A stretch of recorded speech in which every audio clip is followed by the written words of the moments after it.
Repeated movement testing of extension of the lumbar spine in prone lying is an invaluable assessment tool. I don't use it with every single patient, but I very commonly use it with patients presenting with complaints in the low back, buttock, or anywhere in the lower extremities. If it's fruitful, if the testing bears out that there's a cause and effect relationship between moving the lumbar spine into extension and lying and improvements in symptoms and mechanics, being range of motion, possible nerve tension, and possible muscle dysfunction or weakness, then it does become the treatment. Now, there's different loading strategies for lumbar extension. Most commonly, we could use lumbar extension in standing or in lying. Very infrequently, I may look at lumbar extension in seated, but lying is what I tend to go to more often for younger patients, but there's not an absolute rule. Again, it's about a cause and effect analysis of the effect of a repeated movement on the patient's presentation. So when we think about repeated extension in lying, there's different levels of force. The most benign force being usually just lying flat on the stomach and then propping up on elbows and then going into full extension. Now, oftentimes we need a little bit of external force to help with those joints.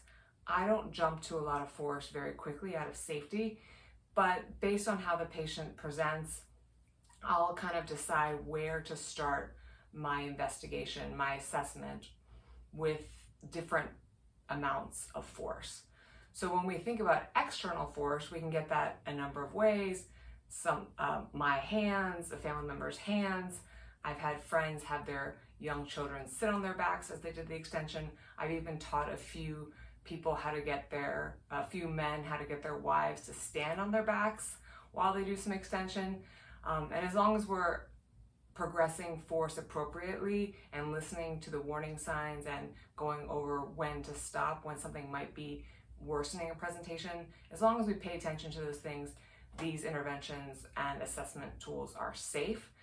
But if a patient lives alone or can't get someone to help them all the time, a belt can be very helpful. So what I do is I actually buy these luggage straps online and give them to patients who need them.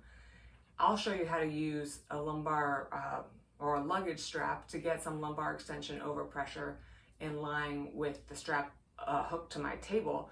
But these belts can also be strapped to an ironing board on the floor at home, a paddleboard, surfboard. I've gotten creative with using dining room chairs, coffee tables, weight benches, etc. If you understand the premise, it's kind of easier to think outside the box and think about what a person has in his or her home, a piece of plywood, an old door, etc. But I'll demonstrate how to use the belt over pressure.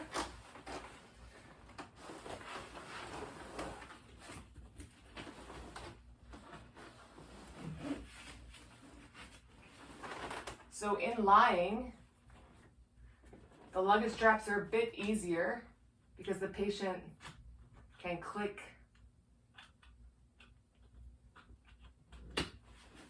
themselves in, and then it's placed over the desired level at the lumbar spine, and the patient presses up into extension.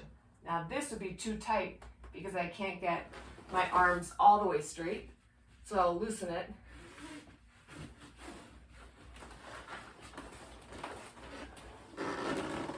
And that's better.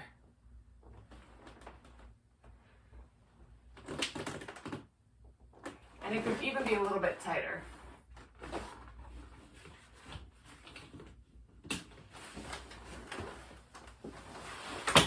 So the goal is to be able to get the elbows all the way straight into the full extension, hands under the shoulders, and get that pressure at the end. So these are inexpensive. You don't have to buy an official mobilization belt. These serve the purpose.